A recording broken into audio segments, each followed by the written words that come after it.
Gopi Jana Vallabha Girivaradhari Jaya Gopi Jana Vallabha Girivaradhari Yasodhanandana Vraja Jana Ranjana Yasodhanandana Vraja Jana Ranjana Yasodhanandana Vraja Jana Ranjana Yasodhanandana Vraja Jana Ranjana Jamuna Tira Vanachari Jamuna Tira Vanachari Jamuna Tira Vanachari Jamuna Tira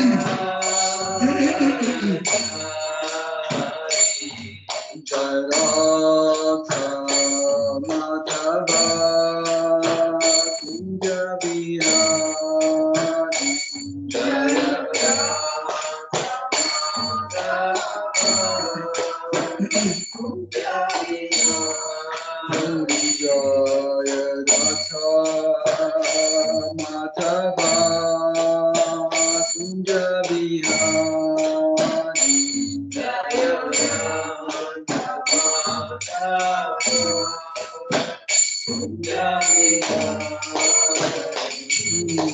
Gopijana Vallabha Girivaradhari Jaya Gopijana Vallabha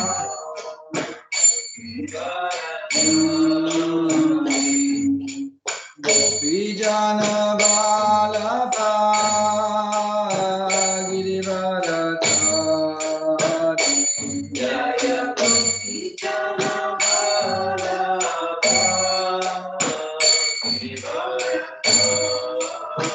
Yasodhanandana Vraja Jana Ranjana Yasodhanandana Vraja Jana Ranjana Yasodhanandana Vraja Jana Ranjana Yasodhanandana Vraja Jana Ranjana Jamuna Tira Vanachari Jamuna Tira Vanachari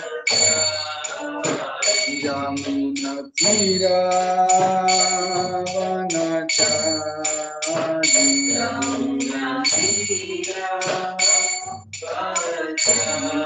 Vanachari Jaya Radha Madhava Kunja Vihari Jaya Radha Madhava Kunja Vihari Jaya Radha Madhava Kunja Vihari Jaya Radha Madhava Hare Krishna, Krishna Krishna, Hare Hare, Hare Rama, Rama Rama, Hare Hare. Hare Krishna, Krishna Krishna, Hare Hare, Hare Rama, Rama Rama, Hare Hare. Hare Krishna, Krishna Krishna, Hare Hare, Hare Rama, Rama Rama,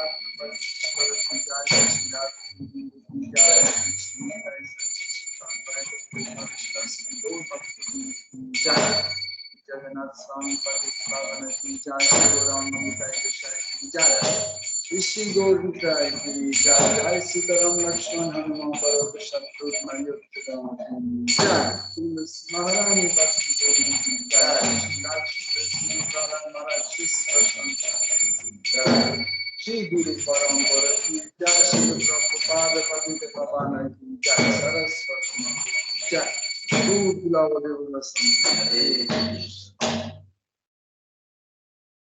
ॐ अज्ञानतिमिरन्धस्य जनञ्जनशलाकया चक्षुरुन्मिलितं येन तस्मै श्रीगुरवे नमः।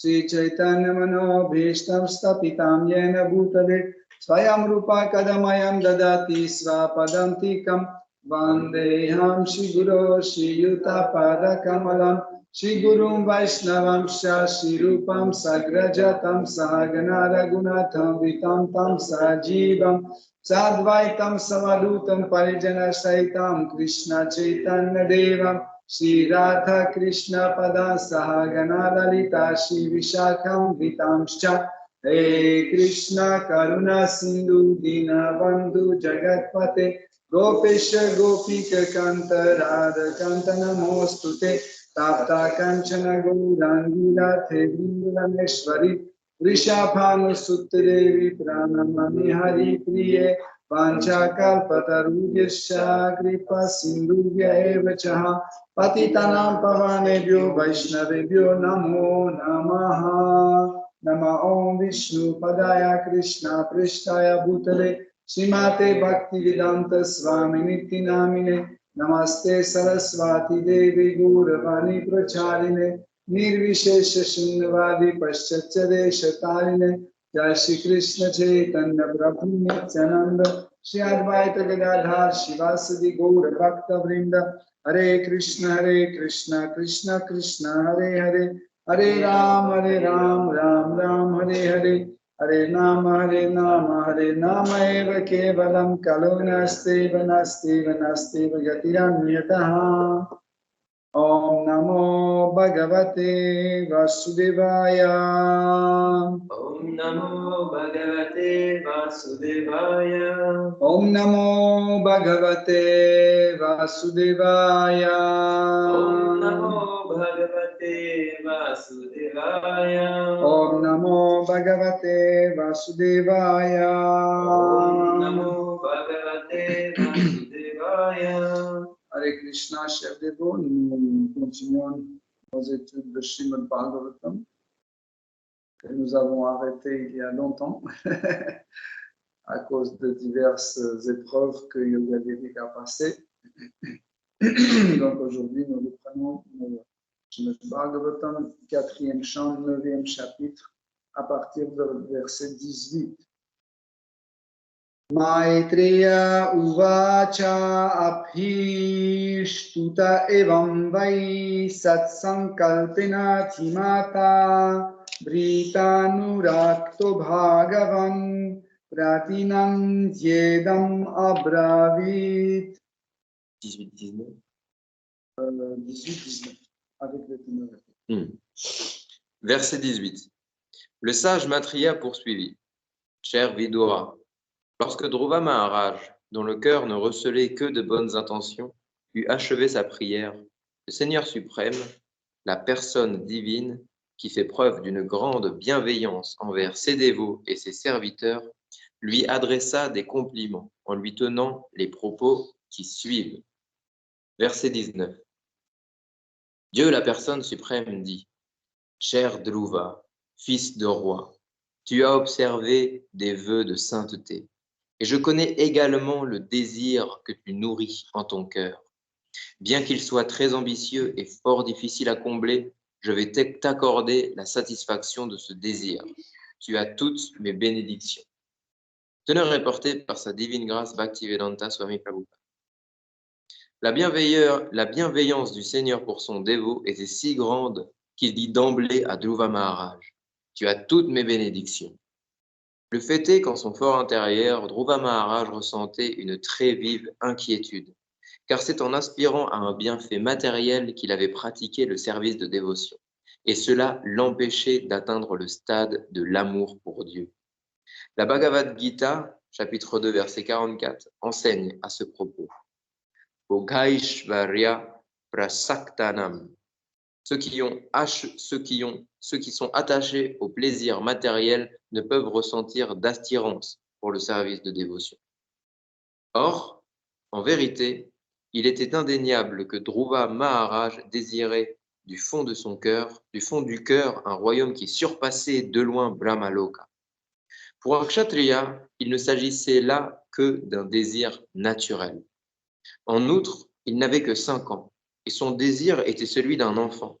Il voulait un royaume beaucoup plus grandiose encore que celui de son père, de son grand-père ou de son arrière-grand-père.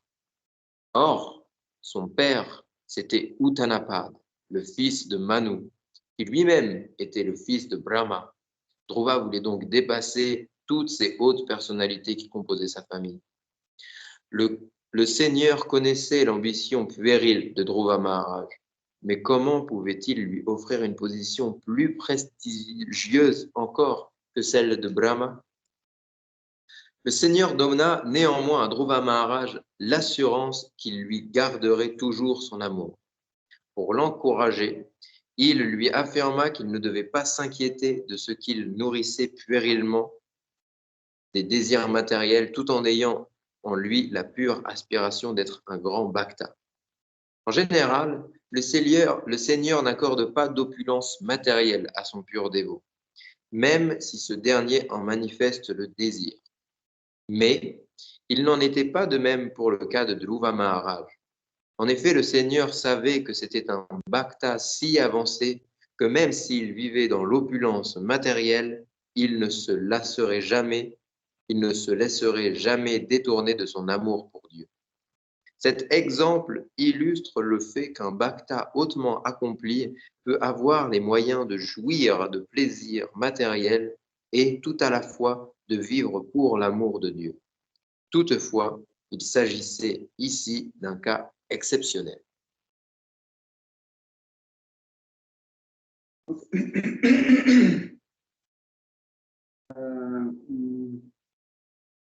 Après avoir entendu,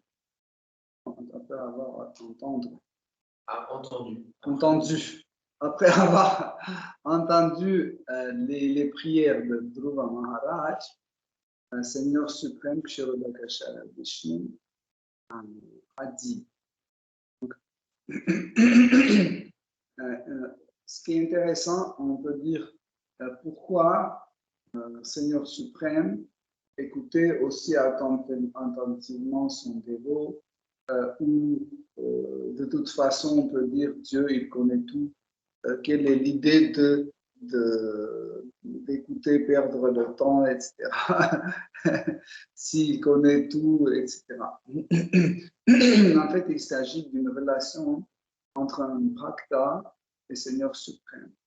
Et quand on parle d'une relation entre bhakta et Seigneur suprême, en fait, cette relation se passe sur 3 plateformes. La relation peut être manifestée à travers le corps grossier, le corps subtil et au niveau de l'âme.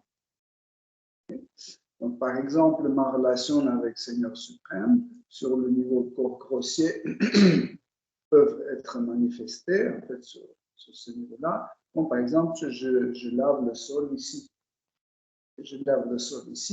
Donc, moi, il nettoie le sol du Seigneur suprême. C'est une relation. La relation peut prendre différentes formes. Okay? Ou par exemple, je peins les murs de yoga lyrique. Et qu'est-ce que je fais? Je manifeste ma relation avec Krishna. Je peux aussi manifester ma relation avec Krishna à travers mes paroles. Par exemple, je peux chanter Hare Krishna, ou je peux citer Srimad Bhagavatam, donner une conférence, mais aussi je peux glorifier Krishna, Donc ça, c'est une autre plateforme en fait, sur laquelle ma relation se manifeste. Ou bien ça peut être un autre type de manifestation de relation sous la forme de bhava, sous la forme d'extase. Par exemple, je pleure. Qu'est-ce que c'est? Est-ce que c'est une glorification ou est-ce que c'est un service? Qu'est-ce que c'est? Donc, c'est ce qu'on appelle bhava bhakti. Bhava bhakti, c'est quand en fait notre relation avec le Seigneur suprême se manifeste à travers divers bhavas. Si vous vous souvenez, on a parlé de 4 types de bhavas. Sthayi bhava, vibhava, anubhava et vyabhichari bhava. Ces 4 types de bhava, en fait, quand ils se manifestent chez un dévot, un bhava. Et en fait, là, sa relation avec Krishna se passe aussi bien sur une autre plateforme de bhava. En fait, pourquoi on attribue la plateforme de bhava attribue à la forme de l'âme? Parce que, en fait, au final, le ressenti de Krishna, en réalité, se passe sur ce niveau-là. Tout le reste, en fait, ce sont les manifestations de ce ressenti. Par exemple, je suis complètement contaminé par l'amour de Krishna, etc., etc. Si mon corps manifeste un service de Krishna, par exemple, il a le sol, musique, etc., c'est qu'en fait, ce désir ou cette volonté ne vient pas du corps, mais vient de l'âme. Mais c'est le corps grossier qui manifeste. Comme par exemple les anuprava aussi. Et les anuprava aussi, ils sont manifestés à travers le corps grossier. Ils sont manifestés à travers le corps grossier. Et comme ça, en fait, c'est des preuves qu'entre le dévot et le Seigneur suprême, il existe une relation. Okay? Mais ne pensez pas que c'est seulement le dévot qui manifeste les bhavas. Krishna aussi, il manifeste les bhavas. Par exemple, quand Krishna glorifie son dévot, il aussi manifeste ses bhavas. Okay? Donc, quand Krishna fait quelque chose pour son dévot, il fait aussi une preuve d'amour, il manifeste une preuve d'amour. Okay? Donc, les bhavas ne sont pas seulement pour un dévot, les bhavas concernent aussi Krishna. Parce que si Krishna n'avait pas de bhava, il ne pouvait pas avoir une relation sur le plateau. Si Krishna n'avait pas d'amour, nous, on n'aurait pas d'amour aussi. Okay? Donc, dans ce verset, Maitreya Muni, dans le verset 18, Maitreya Muni, il dit que il souligne que les attentions de Dhruva Maharaj étaient pures. Donc, on peut dire, mais attendez, comment c'était pur? Parce qu'il était ambitieux. En fait, il est venu chercher un royaume sans pareil, etc. Donc, où sont les ambitions et où sont la pureté? C'était complètement égoïste, sa démarche, parce qu'il voulait avoir une richesse beaucoup plus supérieure que celle de son père, Utanapada, de son grand-père, Manu, et de son arrière-grand-père, Brahma. C'est-à-dire qu'on ne peut pas avoir plus d'ambition que ça. Et c'est des ambitions d'ambition. Mais, mais comme Srila Prabhupada explique, c'est que Krishna, en fait, savait, et comme dans le verset 19, Krishna dit que je connais ton désir que tu crois, que tu cultives dans ton cœur. En fait, le vrai désir que Dhruva Maharaj cultivait, ce n'était pas l'obtention de ce royaume. Parce que, si vous vous souvenez, nous avons bien vu sur l'exemple de Dhruva Maharaj, on a bien vu comment Sadhana Bhakti, ça veut dire le suivi de règles et prescriptions de Bhakti, appelé Sadhana Bhakti, pratique de Bhakti, peut petit à petit nous éloigner d'un motif personnel, d'un motif égoïste, et amener jusque Bhava Bhakti. Par la suite, en fait, quand Bhava Bhakti atteint un certain niveau, nous atteignons le niveau de Prema Bhakti. Okay?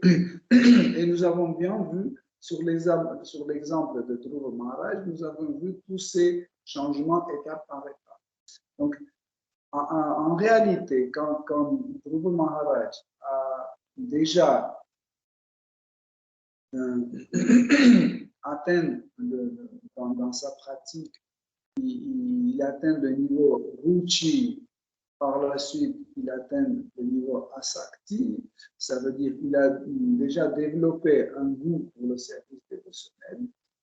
Si vous vous souvenez, en 4 mois, en fait, le processus de sadhana bhakti pour Dhruva Maharaj durait seulement 4 mois. Pour nous, ça dure 50 ans, 60 ans, etc. Mais, en fait, pourquoi Dhruva Maharaj a réussi, en fait, à atteindre le niveau de Bhava Bhakti en 4 mois? Par plusieurs raisons. Déjà, il a eu un maître spirituel authentique, comme Narada Muni. Deuxièmement, il suivait à la lettre les instructions de son maître spirituel. Il ne faisait pas comme ça. Oui, non, c'est vrai que Maharaj a dit ça, mais par exemple, Maharaj dit, donc il faut que tu arrêtes de fumer. Je dis, oui, c'est vrai, Maharaj, il faut que j'arrête de fumer, mais tu sais, la vie est dure, etc. C'est des fois, ça peut être bien, tu fumes. Ça va. Mais moi, je t'aime beaucoup, Maharaj, tiens, je te fais une donation. Ça, en fait, c'est un frein sur le pratique de sadhana. Si maître spirituel a dit comme ça, parce que il a pris en compte certaines choses. Si nous pensons que maître spirituel n'a pas pris en compte certaines choses, il faut tout de suite présenter nos doutes à notre maître spirituel. Tout de suite. Par exemple, Maharaj a dit, il faut que tu lises Srimad Bhagavatam chaque matin. Tu dis oui, mais tu dis, mais c'est impossible. Dans ta tête, tu dis, c'est impossible. Il ne faut jamais faire ça. Jamais. Si dans ta tête, il y a une idée qui est passée tout de suite que, oui, il a dit lire Srimad Bhagavatam et je pense que c'est impossible, il faut tout de suite dire ça à maître spirituel. Dire, oui, Maharaj, je veux bien étudier Srimad Bhagavatam chaque matin, mais c'est impossible parce que le matin, je vais au travail, etc., etc. Pour que maître spirituel nous donne notre sadhana aussi. Mais il ne faut jamais tomber dans cette situation de dire oui et ne pas faire. Mieux dire non et faire après que le contraire. Dire oui et ne pas faire. Donc, Dhruva Maharaj, quand, si vous vous souvenez, quand quand son maître spirituel, Narada Muni, lui a montré le chemin, comment il doit se diriger vers le but, hein, quand il expliquait, il a dit, Maharaj a dit, oui, c'est très bien ce que tu dis, mais ce n'est pas pour moi. Je suis un kshatriya. Je ne peux pas suivre cette méthode parce qu'il faudra que tu me montres une méthode qui est en harmonie avec ma nature de kshatriya. Vous vous souvenez de ce verset? C'est important. Il n'a pas dit, oui, je vais faire, mais en réalité, il n'était pas content. Dans la relation avec le maître spirituel, quand vous n'êtes pas convaincu de certaines choses, etc., quand vous n'êtes pas d'accord, il faut immédiatement exprimer ça, mais d'une façon très respectueuse et humble. Pas dire, qu'est-ce que tu dis, Maharaj, c'est n'importe quoi. Pas comme ça, bien sûr. Mais vous dites, oui, j'ai écouté, bien sûr, ce que vous dites, c'est vrai, mais j'ai des doutes, ou je ne comprends pas ceci, ou je ne comprends pas cela, etc. Ça, en fait, vous permettra d'adapter ou avoir meilleure instruction pour votre cas. Okay? C'est important. Comme ça, Dhruva Maharaj, quand il a en fait il a mis en harmonie les instructions de son maître spirituel avec sa propre nature de kshatriya, et Narada Muni lui a envoyé au bord de Yamuna pour qu'il fasse des austérités, qu'il fasse des exercices, des angas de l'Ashtanga Yoga, etc., etc. Et comme vous voyez, en fait, tout ce que son maître spirituel lui décrit, il a tout fait un par un, il a tout réalisé. Par exemple, Narada Muni lui a expliqué que dans ton cœur, après, quand tu vas atteindre ce niveau-là, dans ton cœur, tu verras Seigneur suprême, il a 4 bras, il est comme ça, il a cette couleur-là, etc., etc. Et en fait, quand dans sa méditation, le Maharaj a vraiment contemplé cette image de Kshirodakasha Vishnu, bien décrit par son maître spirituel. Donc, au final, quand il a vu Seigneur suprême, il a vu qu'il n'existe pas une chose meilleure que cela. Donc, vous savez, il y a quelque chose qui s'appelle Panacea. Panacea, c'est une solution pour tout et pour chaque chose. Et en fait, le véritable panacea, c'est Krishna. C'est ça la solution pour toutes les choses, pour tous les cas. C'est Krishna. Et en fait, quand Dhruva Maharaj a commencé à contempler le Seigneur suprême, bien sûr qu'il attendait que le Seigneur suprême vienne pour qu'il lui demande son motif de départ. Mais ce qui s'est passé, c'est que quand il a vu, il a vu Seigneur suprême, il a comparé son motif de départ, il a vu que son motif de départ, c'est nul. C'est nul et il a tout de suite abandonné. Mais dans le 19e verset, Krishna dit que je connais ton désir que tu as dans ton cœur. Donc, on ne peut pas dire qu'il parle de désir d'obtenir un royaume, etc. En effet, son désir était satisfait aussi. Mais Krishna voulait en fait que Dhruva Maharaj, comme son pur dévot, soit glorifié. Okay? Krishna aime bien toujours que son dévot soit glorifié. Et des fois, il peut mettre son dévot dans différents cas, très, très différents. Et comme ça, son dévot est glorifié. Par exemple, Arjuna, Krishna a arrangé de telle façon pour qu'il tue tous les ennemis, etc. Et il reçoit toute la gloire. Donc son dévot est devenu glorieux. Mais Krishna peut faire d'une autre façon. Par exemple, il a crucifié Jésus-Christ. Il a crucifié Jésus-Christ et Jésus-Christ est devenu très glorieux dans le monde entier. Ou Haridas Thakur. Krishna s'est arrangé de telle sorte qu'il n'était jamais admis dans aucun temple en Inde. Il ne pouvait pas rentrer dans le temple en Inde parce qu'il était musulman d'origine. Il ne pouvait pas entrer chez les gens pour manger ou recevoir le repas, etc.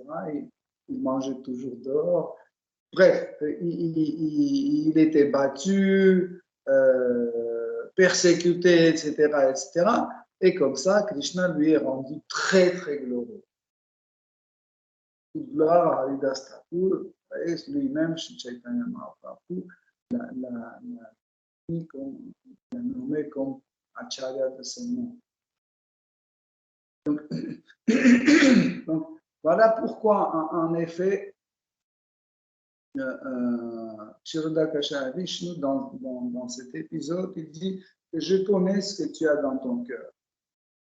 En fait, dans son cœur, il voulait vraiment faire plaisir à Krishna, mais il ne savait pas comment. Vous savez pourquoi il ne savait pas comment? Parce qu'il pensait que, en fait, Krishna va lui donner ce qu'il voulait, mais car il a abandonné, il pensait, mais comment je vais faire? Avec quoi je vais faire? Vous pouvez imaginer l'état de Dhruva Maharaj. Il est arrivé à une situation complètement abandonnée à Krishna, sans rien. Donc il a renoncé tout. Il a renoncé sa position de prince, il a renoncé sa position même de yogi. Il a tout renoncé. Devant lui, c'était le Seigneur suprême. Et il était complètement abandonné à Krishna, à 100%. Mais Krishna lui rappelle, en fait, quel est son devoir de dévot maintenant. Il lui rappelle, il dit Rajanya Balaka, le fils de roi. Il lui rappelle cette position. On peut dire, mais pourquoi il ne dit pas, par exemple, cher Dhruva? Pourquoi il ne dit pas mon dévot? Mais il lui rappelle que tu es le fils de roi. Quelle raison? C'est qu'il dit que ça sera ton service dévotionnel. C'est ce que tu vas faire pour moi. Il lui rappelle ça. Et il lui rappelle aussi une nuance. Il dit que tu es ambitieux. Tu es ambitieux, tu as des ambitions. Il dit, mais ces ambitions, tu vas utiliser comme service dévotionnel. Tes ambitions vont être utilisées comme tu vas les mettre dans service dévotionnel. Comme par exemple, vous voyez, les Yamaduta. Par exemple, les Yamadoutes qui torturent les gens en enfer. Ok? Les Yamadoutes, ils sont les dévots. Ils sont les dévots de Yamaraj. Okay? Ils sont les dévots de Yamaraj, mais ils aiment bien torturer les gens. Vous voyez, ils aiment bien torturer les gens. Ça leur fait plaisir. Okay? Mais pour que ça ne soit pas un péché, Krishna les met dans une situation de service. Comme ça, ils servent en fait. Ils font quelque chose pour Krishna, mais ça leur plaît. Ça leur plaît de torturer les gens. Vous voyez? Donc, un peu dans le même esprit, en fait, Krishna souvent met ses dévots dans certaines situations dans lesquelles ils aiment bien faire quelque chose, mais il le fait de telle sorte pour qu'ils le fassent comme service dévotionnel.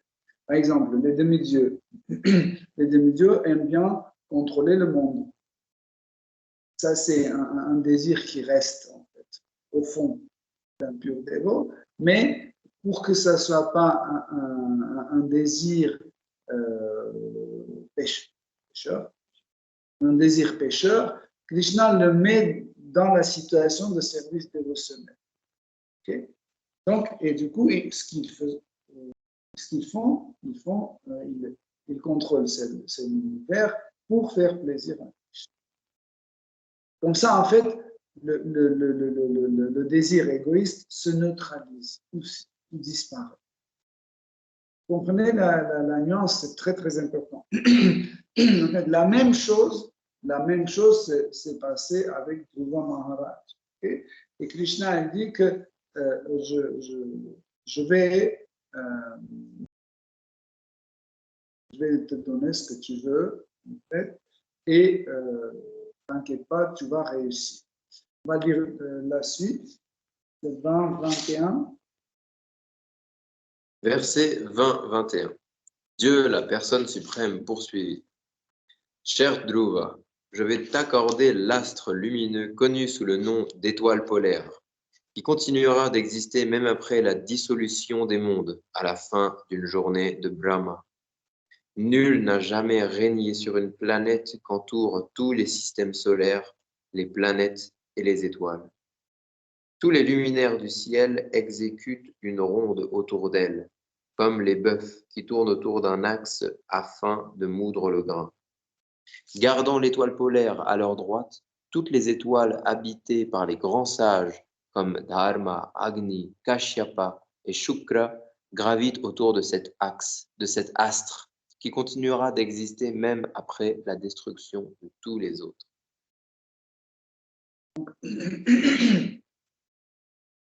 Ce qui est intéressant, c'est que ici, Vishnu dit à Dhruva Maharaj que je vais t'offrir une planète. Donc, exemple, imaginez que c'est notre suprême arrive devant vous, chez vous, il dit, je vais t'offrir une planète. Qu'est-ce que je vais faire avec cette planète? Au départ, on peut dire, c'est cool, avoir une planète, c'est pas mauvais. Mais après, imagine, qu'est-ce que vous allez faire? C'est que des soucis et des problèmes.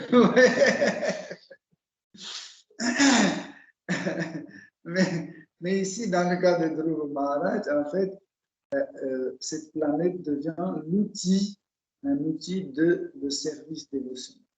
C'est un outil de service dévotionnel extraordinaire. Longtemps, j'avais des difficultés quand je disais je ne parle pas. Longtemps, je ne comprenais pas, en fait, cette planète a description de 3 planètes différentes. Est-ce qu'il s'agit de 3 planètes différentes ou ces 3 descriptions, c'est la description de la même planète? Parce qu'il y a la description de Shvetadvip, Vaikuntha et l'étoile polaire, Dhruvaloka. 4e, Dhruvaloka. Donc, et en effet, après avoir longtemps étudié en lisant le verset sanskrit, etc., en fait, j'ai compris qu'il s'agit de une seule et la même planète. Shvetadvip, la Dhruvaloka et l'étoile polaire, c'est la même planète au final. Au final, c'est la même planète parce que, en fait, dans un des versets, il est écrit que Shvetadvip se trouve sur la planète Dhruvaloka. Et après, il dit que Dhruva Maharaj, à la fin, retourne sur la planète Vaikuntha. Donc, c'est maintenant, je vais essayer un peu d'écrire en fait la cosmogonie de cet effet pour que ça soit compréhensible. En effet, quand on parle de planète, souvent, tout de suite, on a l'idée d'une orange, d'une pomme, d'une pamplemousse qui tourne dans l'espace. Mais, en effet, cette planète, Dhruva-loka ou Petadvi ou Vaikuntha, c'est un endroit qui n'est pas affecté par l'existence matérielle. Et cet endroit, c'est Loka. Parce que Loka, vous pouvez traduire aussi comme un endroit, pas seulement comme une planète. Loka, ça veut dire aussi un endroit. Loka, vous pouvez traduire aussi quand il y a beaucoup de monde qui habite dans un endroit. Ça aussi s'appelle Loka. Donc, et en effet, c'est la résidence, en fait, c'est la résidence de Kshirodakasha Vishnu. Et nous savons que Kshirodakasha Vishnu est allongé sur Sheshanaga, qui se trouve dans l'océan de l'eau. Donc, automatiquement, nous devons comprendre que cet océan de lait se trouve sur Dhruva-loka. Et Krishna dit que jusqu'à maintenant, cette planète n'avait jamais un souverain. Et c'est toi qui vas devenir le souverain de cette planète. Donc, encore une question. Si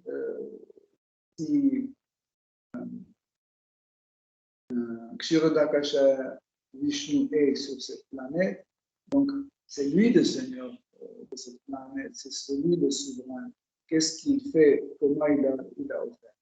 Donc, en effet, l'idée d'offrir, ça ne veut pas dire que cette planète appartient à Dhruva Maharaj. On doit bien comprendre.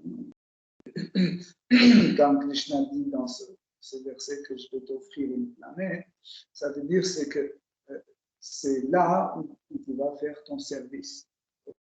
Et cette planète, c'est toi qui vas protéger cette planète. Encore une question. De quelle protection il parle? De qui il va protéger? Est-ce que les démons ont le droit de pénétrer sur cette planète, etc., etc. Nous savons dans le Srimad Bhagavatam que chaque fois quand les demi-dieux veulent aller voir le Seigneur suprême, ils arrivent au bord de l'océan, ils commencent à glorifier le Seigneur, etc., pour que le Seigneur apparaisse.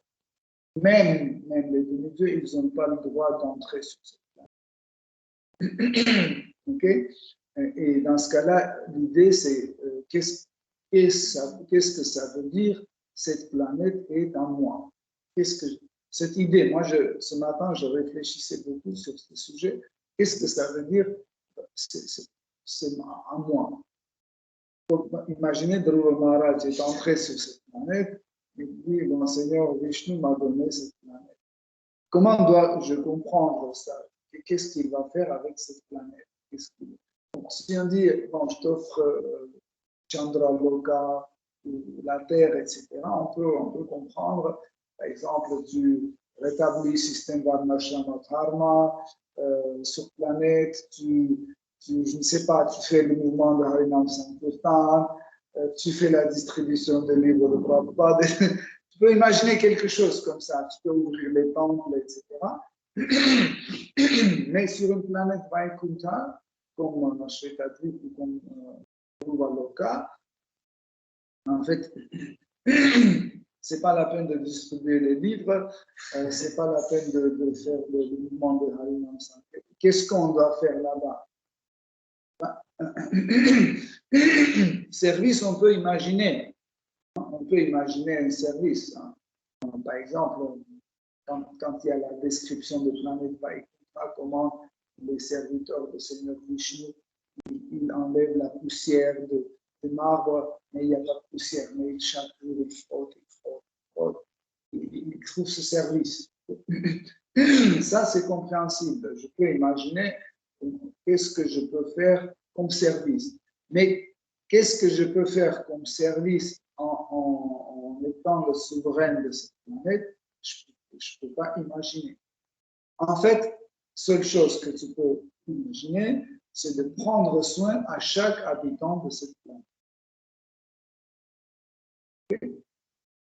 Ça veut dire, comme le roi, il est responsable de chaque être vivant dans son royaume, donc le service de Dhruva Maharaj est devenu, après, il va parler tout à l'heure, le Seigneur Vishnu, parce que ce n'est pas tout de suite qu'il va sur cette planète, c'est pour plus tard, mais cela veut dire qu'il va devenir le serviteur de chaque serviteur de cette planète Vaikunth. Et ce qui est intéressant, quand vous êtes le souverain de pays, de planète, vous avez le droit de vous occuper directement de chaque personne. C'est votre droit. Vous pouvez venir, par exemple, à emmener à une famille, je ne sais pas, 300 € et offrir. Parce que c'est votre position vous permet de faire ça. Ou par exemple, si vous voyez que quelqu'un est dans un état persécuté, etc., vous pouvez le protéger. Pourquoi? Parce que vous êtes souverain du pays et c'est votre droit, vous avez tous les droits de le faire. Okay? Donc, ce qui est intéressant aussi, c'est que dans ce verset 20 et 21, il est expliqué comment toutes les planètes tournent autour d'étoiles polaires. Donc, ça veut dire l'étoile polaire est le centre de l'univers. Dans un autre endroit de Srimad Bhagavatam, vous pouvez dire aussi que toutes les planètes tournent autour du Soleil. Okay? Dans ce cas-là, est-ce qu'il y a une contradiction entre ces deux-là? En fait, le Soleil lui-même aussi, il tourne autour de Shvetadip. Et les autres planètes tournent autour et du Soleil et de Shvetadip en même temps. Et il y a un détail important, ils disent que quand ils font les planètes de cet univers, quand ils font le tour autour des étoiles polaires, ils la laissent toujours à leur droite. On peut dire, oui, mais c'est relatif. Si je fais comme ça va devenir gauche. Si je fais comme ça va devenir droite. Non. Cela veut dire qu'en fait, l'univers a le haut et le bas. Okay? L'univers a le haut et le bas. Ce n'est pas un truc chaotique comme nous imaginons que l'univers va dans tous les sens. Il n'y a aucun sens, c'est très chaotique, tout est relatif et chaotique. C'est pas chaotique. L'univers a sa cosmogonie, ses ordres, etc., très, très stricts. Et ainsi, nous avons le haut de l'univers et le bas de l'univers. Ça veut dire que les planètes tournent comme ça. En laissant à leur droite, en laissant l'étoile polaire. Ce qui est intéressant, c'est que Seigneur Vishnu il dit que cette planète n'est jamais détruite, ni pendant la destruction partielle de cet univers, ni pendant la destruction complète de cet univers. Donc, pourquoi? En fait, pourquoi? Par exemple, quand il y a la destruction de cet univers, la destruction partielle, tout est détruit jusqu'au niveau des planètes intermédiaires. Okay? Mais ça ne veut pas dire que les planètes édéniques sont indestructibles. Non, c'est juste que la destruction s'arrête là, mais les planètes édéniques sont destructibles. Tandis que Dhruva Loka, en fait, elle est indestructible. Mais quand tout l'univers est détruit, cette planète reste. Là, je vais vous dire quelque chose encore plus difficile à comprendre.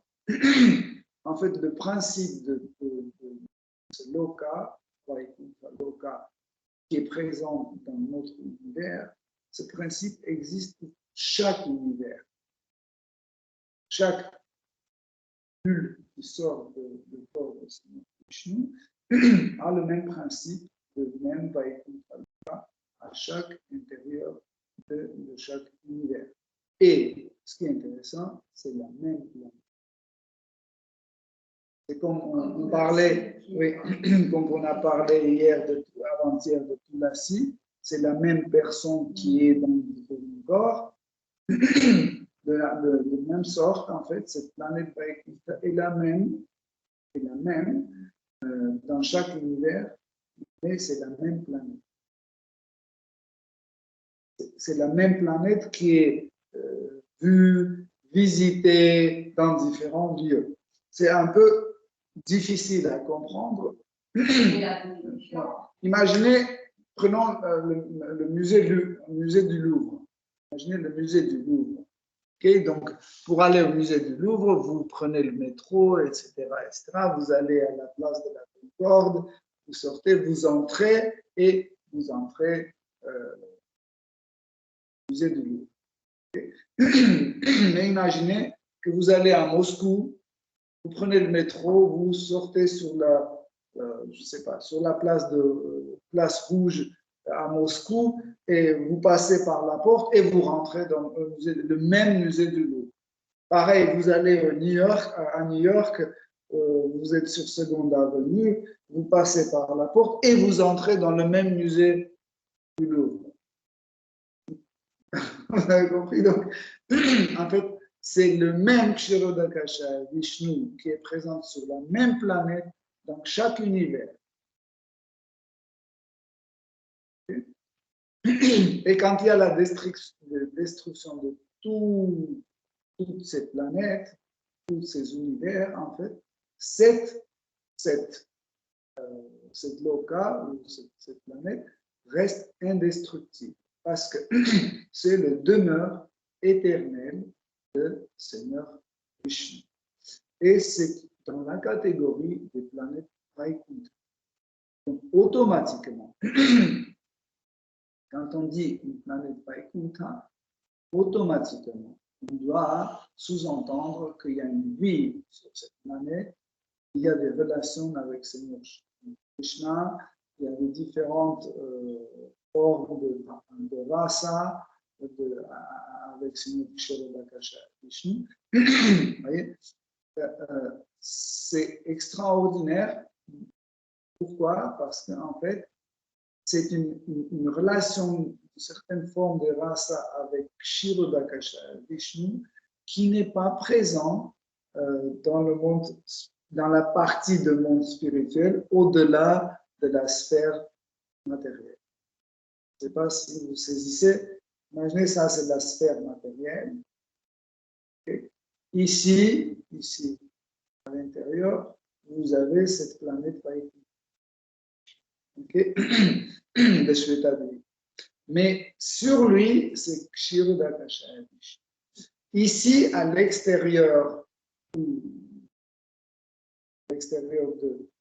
au-delà de cette existence matérielle, il y a des planètes Vaikuntha, différentes planètes Vaikuntha, sur lesquelles il y a Seigneur Narayana. Okay. Mais Seigneur Narayana et Kshirodakasha Vishnu, même s'ils sont tous les deux Chaturbhuja, ils ont la forme de 4 bras, même si c'est la même personne, leurs divertissements ne sont pas les mêmes. Par exemple, Kshirodakasha Vishnu, qui habite sur Shvetadri, il intervient dans le divertissement de ce monde matériel et il fait des différentes interventions, comme par exemple il tue les démons, il, je ne sais pas, il protège ses dévots. Dans certaines histoires, il lutte contre les démons, bref, plein de choses différentes. Okay? Mais vous ne pouvez pas attribuer les mêmes divertissements à Seigneur Narayana. Parce que Seigneur Narayana, il occupe une autre place, une autre position assez différente par rapport à Ksherodakasha Vishnu. Donc, automatiquement, nous pouvons comprendre que aussi ce loka, en fait, est habité, il y a une certaine humeur de relation avec Ksherodakasha Vishnu, et nous voyons que Dhruva Maharaj, il va vivre. Mais il y a encore une petite nuance que, en fait, cette Vaikuntha n'est pas différente de cette Vaikuntha qui se trouve au-delà du monde matériel. C'est pas différent. Donc, en fait, en vivant sur Dhruva Loka, Dhruva Maharaj vit en même temps, pas seulement Dhruva Maharaj, mais aussi les autres qui vivent ici, ils vivent en même temps sur la planète Vaikuntha dans le monde spirituel. Je sais que c'est compliqué, mais ça ressemble un peu comme, par exemple, vous avez Vrindavan sur la terre et vous avez Vrindavan à Goloka Vrindavan. C'est le même Vrindavan et ceux qui habitent ici, ils habitent là-bas aussi. En même temps. Okay? C'est compliqué. C'est compliqué. Mais c'est le même endroit. C'est le même endroit qui se trouve dans deux endroits différents. C'est la même, en fait, même Dhamma. C'est le même Dhamma, en fait, le même demeure, mais qui est manifesté dans différents endroits. Comme par exemple, imagine l'océan. Okay? Imagine l'océan, on peut dire, voilà, l'océan s'arrête là. Okay? Mais que, du coup, 2 secondes après, la vague arrive et arrive jusque là. Et tout à l'heure, on a dit que l'océan s'arrête là. Et il est là. Okay? Marée haute, par exemple, l'océan est là. Je dis, OK, l'océan est là. Et après, le marée change et l'océan vient ici ou là. Il dit, oui, maintenant l'océan est là. Alors, ce qui était là, c'était l'océan ou pas? Oui, c'était aussi l'océan. Donc, comme ça, en fait, le Dhamma de Sainte Demeure, il peut manifester différentes extensions. Par exemple, quand Krishna manifeste Vrindavan sur la terre, il y a infiniment d'autres univers dans lesquels aussi Krishna manifeste Vrindavan. Dans chaque univers, il peut manifester Vrindavan en même temps. Mais en fait, ceux qui habitent ce Vrindavan là, ils habitent dans Vrindavan à Goloka.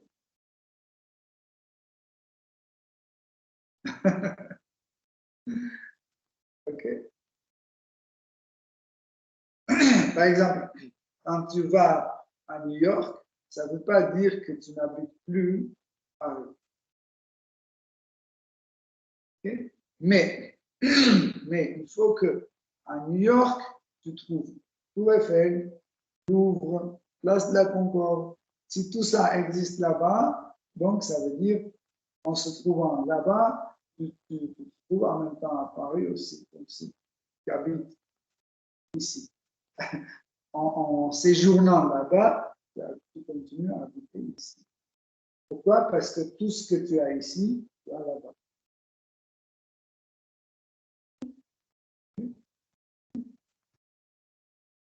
Hare Krishna. Donc, je vais m'arrêter là si vous avez des questions, parce qu'après, le sujet un peu change.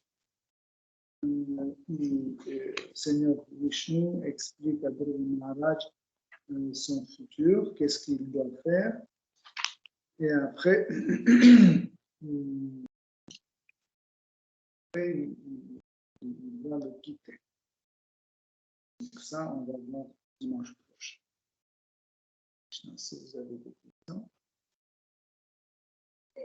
Son Lucas, c'est le souverain, et les divertissements, les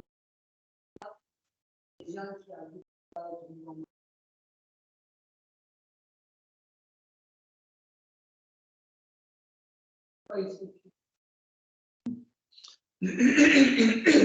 En fait, ça, c'est de problématique de compréhension de Vaikuntha. Par exemple, moi, personnellement, pour moi, c'est plus facile à comprendre ce qui se passe sur Goloka que ce qui se passe à Vaikuntha. Pourquoi? Parce que j'imagine tout de suite qu'il y a des vaches, il y a du fromage, il y a il y a des jungles, tu peux aller, tu peux jouer, je ne sais pas, nager, etc. Il y a plein de trucs comme ça. Okay? Et après, quand on veut imaginer ce qu'il y a sur les Vaikuntha, c'est un peu plus compliqué parce qu'il y a certaines règles. Il y a certaines règles que je ne comprends pas. Parce que c'est ma faute. Je ne comprends pas. Ce n'est pas parce que ces règles sont mauvaises. C'est qu'en fait, c'est une vie. La vie de palais, comment ça s'appelle? La vie de château. Voilà. Par exemple, la vie de château, je ne comprends pas. Pour moi, c'est très ennuyeux. Okay? Mais, par exemple, pour les habitants de château, c'est pas ennuyeux parce qu'ils mettent besoin de faire, ils jouent, prêter ça en prenant leurs vêtements comme ça. Après, pour le bonjour, ils font des révérences comme ça, des trucs comme ça. Après, ils mettent la table avec et, en fait, ça, c'est un goût. C'est un goût. Après, Seigneur qui arrive, il se prosterne. Après, je ne sais pas, on l'éventaille. Ma fantaisie ne va pas trop loin parce que c'est pas mon goût, je ne comprends pas. Mais sûrement, il y a des gens qui comprennent et qui peuvent savoir ce qu'il y a à faire. Par exemple, je comprends éventer Seigneur de une heure et après, ça devient ennuyeux. Pour lui, pas pour moi. Je pense qu'il va dire, on a marre de ton éventail, va-t'en, quelque chose comme ça. Mais sûrement, il y a des choses, en fait, dans le monde d'Aishwarya, que les habitants de Vaikuntha, par exemple, je ne sais pas, ils proposent des fleurs, ils proposent les guirlandes, je ne sais pas, ils chantent la gloire du Seigneur. C'est un peu. C'est une vie. C'est une vie.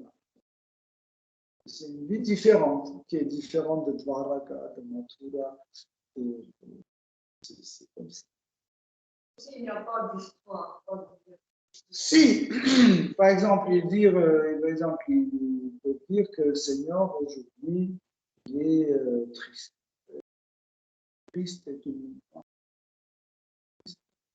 Seigneur triste.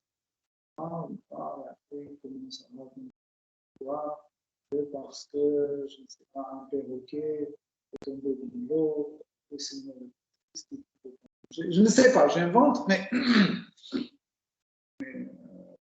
sûrement, il y a des gens qui ont le goût pour Vaikuntha et sûrement, il y a des choses à faire. Bah, il faut demander à Dhruva Maharaj. J'avais entendu que Shvetadvip, elle avait une position particulière parce que les êtres qui y allaient pouvaient retomber dans le monde derrière. J'avais entendu ça sans vraiment le comprendre, on va dire. Oui, en fait, Shvetadvip, c'est un niveau de Vaikuntha qui est, comme nous l'avons expliqué tout à l'heure, comme l'océan qui déborde. Et souvent, à 90%, comme ça le chiffre, les gens qui reçoivent miséricorde de Krishna pour avoir une des 4 situations. Non, pas du tout là-bas, à ce niveau-là. Là-bas, pourquoi? Parce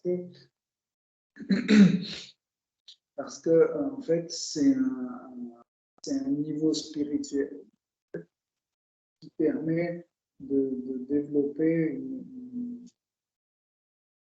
une attirance vers le Seigneur suprême progressivement.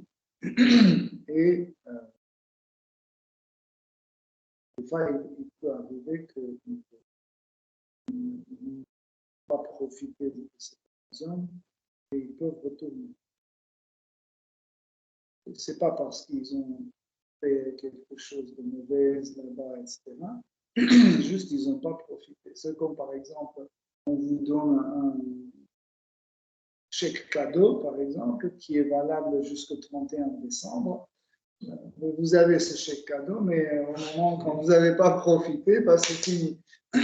Pareil, en fait, quand Krishna tue un démon, il donne à quelqu'un une forme de ces 4 types de libération, c'est comme un chèque cadeau. Ils vont là-bas, et s'ils ne profitent pas de cette situation, petit à petit, ils peuvent retourner dans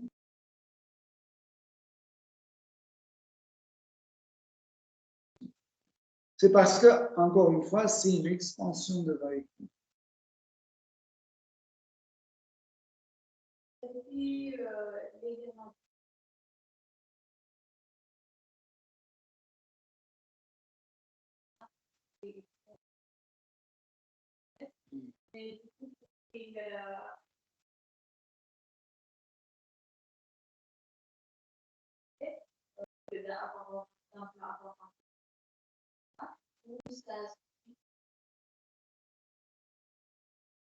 En fait, Krishna met ces gens-là, en fait, ces dévots, il met dans une situation où ils font ce qu'ils aiment bien faire, et quand ils font ça, ils satisfont leur en fait, désir de l'activité, mais parce qu'ils font ça dans le contexte de service dévotionnel, en fait, c'est compté comme... Non, non, parce qu'ils font ça pour Krishna. Et avec ce désir, ils peuvent aller au monde spirituel? Oui, oui, en fait, parce qu'en fait, à partir du moment quand ils le font pour Krishna, c'est pas le désir, par exemple, de torturer quelqu'un qui est compté. C'est le désir torturé pour Krishna qui est compté. C'est comme par exemple, le simple exemple, Arjuna sur champ de bataille et Duryodhana. Ils faisaient tous les deux la même chose. On peut dire, mais pourquoi Duryodhana va en enfer et Arjuna non? Pourquoi? Ils font la même chose. Ils ont tué les mêmes quantités de gens, etc. Pourquoi l'un va en enfer et l'autre non? Pourquoi? Parce que Arjuna faisait Krishna. Okay? C'est ça, en fait, qui différencie. Mais parce que, en fait, pourquoi j'ai donné cet exemple, c'est que, en fait, comment le bhakti peut purifier la tête. Okay? Que même un désir qui est un désir égoïste, etc., mais il suffit ce désir égoïste faire pour Krishna, en fait, même dans le service dans le cas de service dévotionnel, il se purifie. C'est en fait, c'est extraordinaire, c'est que même l'attachement à ce genre d'activité va disparaître. Moi, je prends par exemple mon exemple. J'aimais l'art beaucoup, maintenant j'aime, mais c'est pas la même chose. Avant, l'art, c'était le but. Ça me faisait énormément de bien peindre les toiles, etc. J'étais très attaché à ce processus. Et À partir du moment quand j'ai commencé à faire pour Krishna, en fait, j'ai vu qu'en fait cet attachement a commencé à disparaître. Vous voyez, c'est pas la capacité ou la faculté à disparaître, non. Mais c'est que, ou le désir, non. C'est que l'attachement, si Krishna dit, bon, laisse ça, maintenant tu fais un film pour moi. Ou non, laisse ça, cuisine pour moi en sabji. Non, laisse le sabji, c'est pas, fais des travaux et regarder. Donc, tout est bien. Parce qu'en fait, l'action, c'est satisfaire Krishna. Okay? Pas l'acte même. Okay? L'acte même de bhakti, c'est satisfaire Krishna. Okay?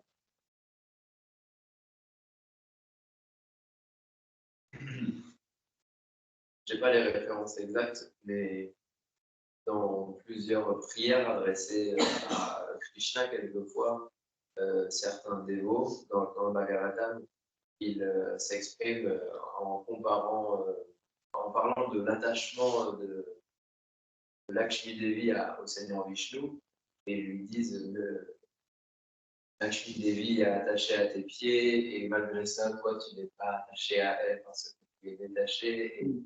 Et en fait, souvent, en lisant ces prières, on a l'impression que en fait, Lakshmi Devi est la compagne éternelle du Seigneur Vishnu, mais que le Seigneur Vishnu il le néglige. ne l'aime pas, en fait. Et je ne pense pas que ce soit le cas. Je pense qu'il aime infiniment Lakshmi Devi, mais dans cette prière-là, on a l'impression que, bon, bah, comme s'il s'en fichait d'elle.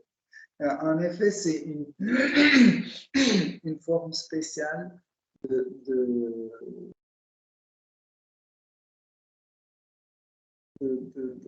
d'amour conjugal que Lakshmi Devi et le Seigneur Narayana partagent. Ça s'appelle Samanjasa. Une forme de relation conjugale spéciale où en fait ce qui fait le plus plaisir à une épouse, c'est juste l'idée que le Seigneur Narayana est son mari. Voilà la nuance. C'est que, en fait, par exemple, Lakshmi Devi toujours sert, par exemple, il masse les pieds du Seigneur, les fruits, etc., etc. Mais en fait, le bhava qui, en fait, vraiment est plus prenant, en fait, ce qu'on appelle le vibhava, le bhava qui devient la cause de rasa, en fait, c'est ce sentiment, c'est que le Seigneur Narayana est non. En fait, tout le monde dit, oh, Seigneur Narayana arrive, Seigneur Narayana. Elle aussi, elle dit, oui, Seigneur Narayana arrive, et mon mari. C'est ça, en fait, cette position, en fait, cette position de mon époux est très importante. Par exemple, si vous prenez et comparez avec les reines de Dwaraka, c'est le même système, le même type, en fait, mais celle de Lakshmi Narayana est encore plus en Aishwarya. Par exemple, à Dwaraka, les reines de Dwaraka et Dwaraka de Krishna, il y a un peu de prière aussi.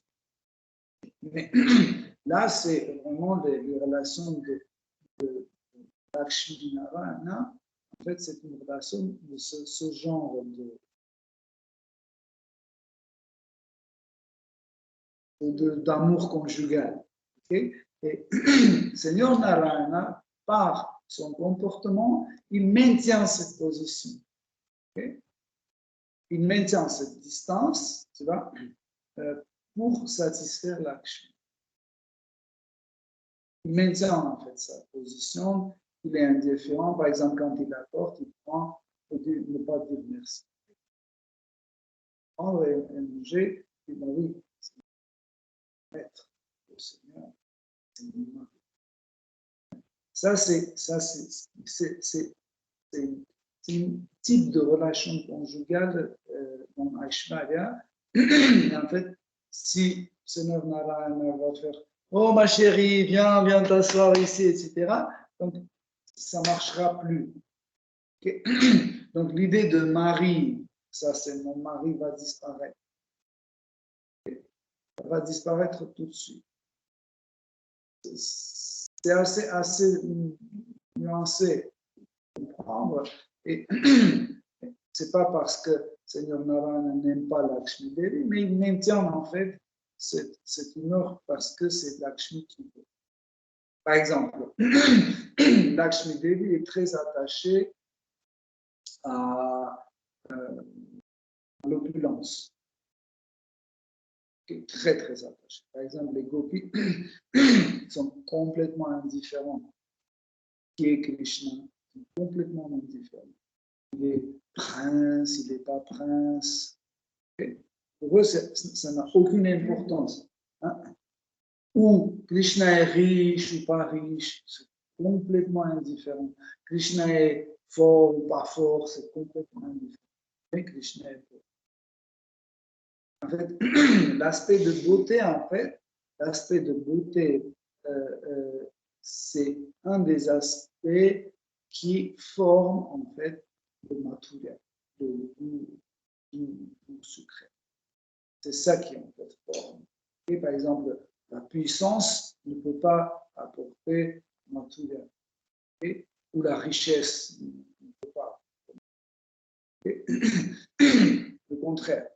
Plus c'est riche, plus c'est Aishwarya. Plus c'est renoncé, plus c'est Aishwarya. C'est l'aspect, en fait, l'aspect de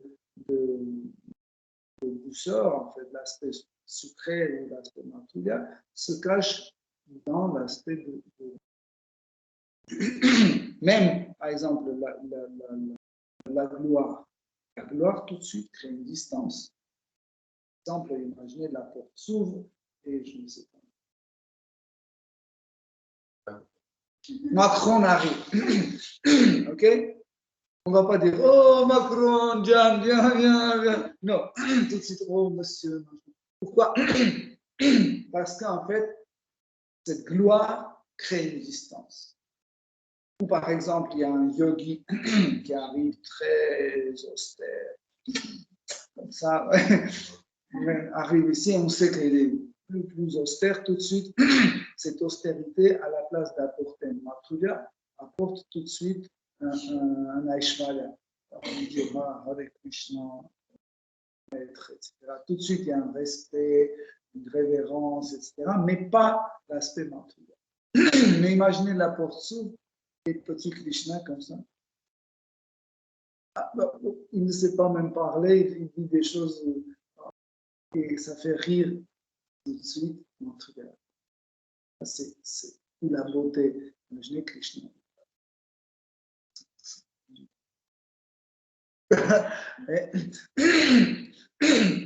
En fait, Krishna maintient en fait une certaine attitude à travers ces dévots. Pourquoi? Parce que ces dévots-là veulent maintenir cette position. Même par exemple, parmi les gopis, il y a différents types de gopis. Il y a les gopis de camp gauche, il y a les gopis de droite. Okay. Mais c'est une humeur. C'est une humeur. Voilà pourquoi Krishna, il maintient en fait cette humeur. Par exemple, chez les gopis de camp droite, Krishna a toujours raison. Toujours.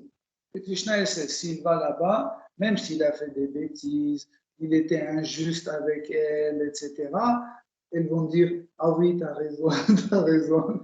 C'est oui, c'est ta raison, c'est comme ça, nous sommes fautifs, etc. Mais quand Krishna va dans le camp des gopis de gauche, là, ça ne peut pas marcher. C'est Krishna qui est toujours en faute, toujours, et elles cherchent toujours une situation dans laquelle elles peuvent gronder Krishna parce que c'est leur humeur. Et qu'est-ce que Krishna fait? Krishna fait exprès. Il provoque des choses pour, en fait, satisfaire là ou là. Par exemple, pour amener ce colère de jalousie, cette colère de jalousie chez les gopis, de camp gauche, par exemple chez Shrimati Radharani, qu'est-ce qu'il fait Krishna? Il arrive chez elle avec des traces de rouge à lèvres. Pourquoi il le fait? Exprès, pour maintenir, parce que ce qu'elle cherche, elle aime bien cette colère-là, manifester cette colère. Bon, c'est pas une colère, c'est une manifestation de conjugale. Mais c'est Krishna. On peut dire pourquoi il peut tout laver, faire un truc et aller se présenter comme ça. Mais il fait exprès. Il fait exprès. Ou par exemple, quand Krishna va dans le camp de Chandravali, il sait que s'il va là-bas, en fait, il peut être en retard, il n'y a pas de problème. Donc, il peut aller et voir, ils sont là, elles sont toujours là, elles disent, oh Krishna, excuse-nous, on n'a pas assez attendu, pas assez, etc. Oh, désolé, les guirlandes sont un peu fanées, désolé, etc. Si c'était pour le camp gauche, ils se disent, regarde, à cause de toi, tout est fané. C'est pour ça qu'en effet, Krishna, il a une certaine conduite par rapport à certains dévots pour maintenir leur unité. Et pareil pour Lakshmi, en revenant à Lakshmi Devi, il a toujours cette distance pour que Lakshmi Devi toujours sente la grandeur de son mari, l'opulence de son mari. Parce que si cette distance va disparaître, dès que cette distance va disparaître, en fait, cette opulence, etc., ça va devenir quelque chose ordinaire. Okay? Merci beaucoup. Ok. Hare Krishna, cher Véro. Si vous avez encore des questions, on va les voir dimanche prochain. Désolé. On va suivre notre sadhana bhakti pour arriver à Bhava Bhakti. Jai Srimad Bhagavatam ki Jai. Srila Prabhupada ki Jai. Toute gloire aux vos assemblées. Hare Krishna. Chakal.